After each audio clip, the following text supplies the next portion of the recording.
Chaverot, and welcome to another edition of Talking Tachlis with Rolene Marks.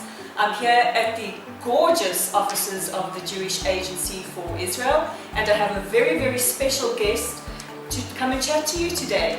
He was the former spokesperson of the Ministry of Foreign Affairs and is the Director for Public Affairs and Communications at Wizo. Yigal Palmor, welcome to Talking Tachlis. Thank you. It's always a great pleasure to be with anything that has to do with Wizo. You've heard it here, Chaverot. Yes. This is where it all happens. Yigal, we are living at a time where anti-Semitism has risen to levels that are pre-World War II. And for many of our Chaverot in federations around the world, and especially in Europe, they are facing challenges quite unlike what they've faced in the past. What can be done to help them? I think one needs to distinguish between popular anti-Semitism, generally bad opinion of Jews as such, and between actions that clearly stem from anti-Semitic motivations. We need to distinguish these two phenomena in order to deal with them distinctly, because they need different tools. When we come to dealing with anti-Semitic violence, then the necessary tool is legislation and law enforcement. And for this, a citizen of any country needs to address the authorities of that country. You mentioned pre-World War II situation. I have to say that the situation has improved immensely since that time, because governments in Europe understand not only the potential catastrophic consequences of anti-Semitism, but also the very real threat that anti-Semitic actions can pose to civil order and to the cohesion of the national fabric in any given country. And so we've seen extraordinary efforts by governments and legislators in France, in the UK, in Belgium, in other countries. I'm not going to mention all of them. And I think that the first action that is needed by a concerned citizen is to continue to work and to motivate the local political leaders, local legislators, in order to not just ensure enforcement of existing laws, but improvement of existing laws where there are lacunae or other ones in the law. One should work with local legislators and politicians in order to raise awareness to real problems, to real issues that arise in certain places which are not covered by the media, right? The politicians will immediately address anything that's covered by the media. And that's not a problem. The problem is that there are anti-Semitic incidents that are not covered by the media, and then politicians need to be, their attention needs to be drawn to that, and a whole effort of civil society with politicians needs to be made wherever there are receptive politicians. Now, the other phenomenon is anti-Semitic feelings, ideas, opinions, which are not blatantly illegal, but which are clearly anti-Semitic and which must be fought. And there, the battleground has completely different characteristics. The battle of ideas needs to be addressed by ideas, by counter-ideas, by speaking, by writing, by motivating people to do that, by raising awareness in public, with public affairs events, by organizing events, by publishing material, by educating people. This is an ongoing effort that we have no right to declare obsolete or unnecessary. We may think that the lessons of pre-war Europe have been learned by all. That is not factually true. Many people have no knowledge of what happened in Europe prior to the war. Many people have no knowledge of what is happening in Europe now.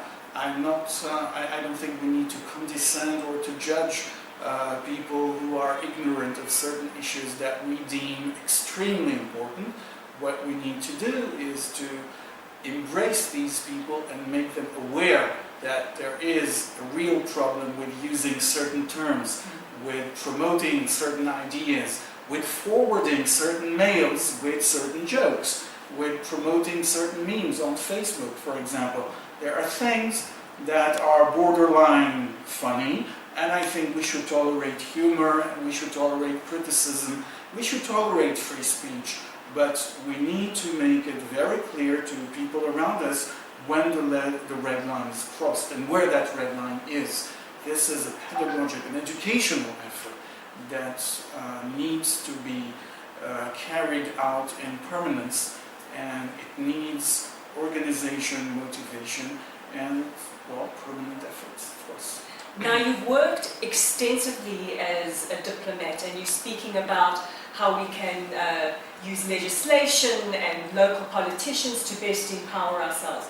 How can our Wizo Chaverot in the various federations reach out to other communities, perhaps, to build those bridges so that together we can raise awareness about anti-Semitism and help fight it? You've raised a very important issue. Wizo is a civil society organization, and it needs to act within the realm of civil society. So there are other, when you talk about reaching out to other communities, and obviously you mean non-Jewish communities, what we see is that other civil society groups, other communities have their own concerns, and they also need someone to listen to them.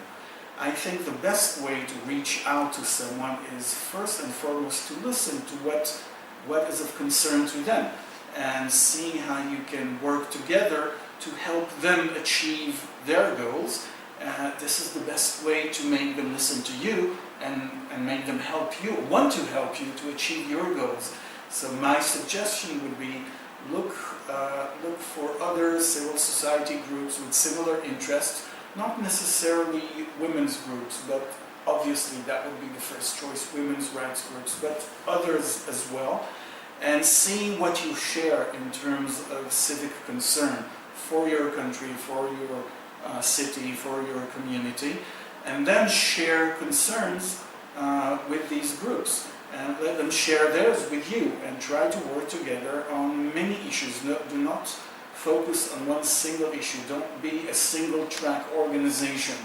I think that people respond negatively if the only thing you ever seem to be interested in is, well, for the sake of discussion now, anti-Semitism, okay? If the only thing you raise is anti-Semitism, and the only thing you ever talk about is this, then, you know, I think it will alienate other people who could otherwise be very efficient and good allies in the battle against prejudice and racism and anti-Semitism. So again, I would say reach out to people with similar concerns, listen to them, help them promote their goals, and have them help you promote your goal, because together is better. Now, we are all united by something quite phenomenal, and that's a shared love of Israel. And we've been speaking about anti-Semitism, but there's a whole other side to Israel that we should be talking about. Now, I have a question for you from our chairperson, Rivka Lazovsky. And she would like to know, does Wizo have a role in promoting Hasbara for Israel? And if so, how best can our Chaverot around the world do this? Yes, I think that Wizo does have a role, definitely, but let's see what this role is. When you say Hasbara, is Wizo an arm of the Israeli government in the service of Israeli politics? I think the answer is clearly no. I think that all members are entitled to their own opinion and votes, and you can't force anyone to promote a political idea that they don't subscribe to. And they may very legitimately feel that certain political projects promoted by any given Israeli government is not something they would like to support, because they support other ideas or other political goals in Israel. That is fine, that is excellent, as long as you care about Israel and and you have opinions about what's going on in Israel, that's all we can ask for. And I think that civil society groups such as Wizo should not be perceived, nor should they act as groups that are in the service of the Israeli government. But to speak about Israel is not necessarily to speak exclusively about politics. There is so much more to Israel other than politics. Yes, politics is interesting, and we all have opinions, true. But I don't need to tell you how much more there is in Israel, in culture, in technology and science, in social activities, in tourism and geography and history, in education, in every subject of human interest. And I think the best service to Israel that Wizo can do is to talk about all the manifold aspects of Israeli society that never get the attention of international media. That would be a great service, not just to Jewish communities who also sometimes live in ignorance of realities in Israel, but also to your national community at large, wherever you are, where people have no idea what Israel is. All they know is the daily headline, which speaks about violence and antagonistic politics, and they don't have a clue about the real Israel. I think the best thing that Wizo could do, and there's a role for the members who are up to it, is to spread the word around them about the Israel they know and the Israel they love, way beyond politics, the real Israel of real people. I mean, we've spoken before we sat down for this interview quite extensively about food, and if that's not a unifying factor among the communities, then what is? That's right. And we've seen it successfully in Europe with displays of our olive tree exhibition, where we bring together women from one of our projects, Arab and Jewish women who paint the most beautiful olive trees, which is a symbol of peace. Now, for our chaverot out there who've been listening to every word, your top tips and tools for becoming a Hasbara rock star. I think the first thing is obviously to have a good command of the language of your audience. But obviously you all know that because you live within your audience. Another extremely important tip that you always must remember if you want to do Hasbara is that the message is first and foremost yourself. The person speaking, the person representing, willing or not, Israel, because that's what we deal with here. This person is the incarnation of the message. So if you, to caricaturize a bit, if you speak with what you think is passion, but what may be perceived as arrogance or aggressivity, right? If you're perceived as aggressive because you are doing the Israeli thing of speaking with your hands and raising your voice, then that will not help your argument, even if it is based on the best academic articles. If you lack respect to your audience, that will not be a very good promotion tool for your message. But it is the person who speaks who must be perceived as not just nice, but someone we would like to talk to more after the conference or after the talk. This is the most important thing.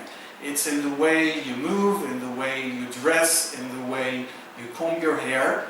And I know I sound like an old Beatles song now, but that's the truth. I have so many anecdotes to tell you about how sometimes my message came across much better because I had a very particular tie which was very telegenic, and people said, oh, it was great on the screen and it made people listen. What can I say? And they asked me to come back to the same show because somehow the way I dressed appeared. They didn't say it in so many words, but basically that's what happened. So yes, I know it sounds futile, I know it sounds superficial, but I'm sorry, you need to understand that it's the person who precedes the message. That's very important. And then, of course, don't try to take your audience and pull them to your side, because no audience likes to do that. They don't want to feel that they are being re-educated. You need to address your audience's concerns and cultural codes and make them feel that you are coming over to their side with your message.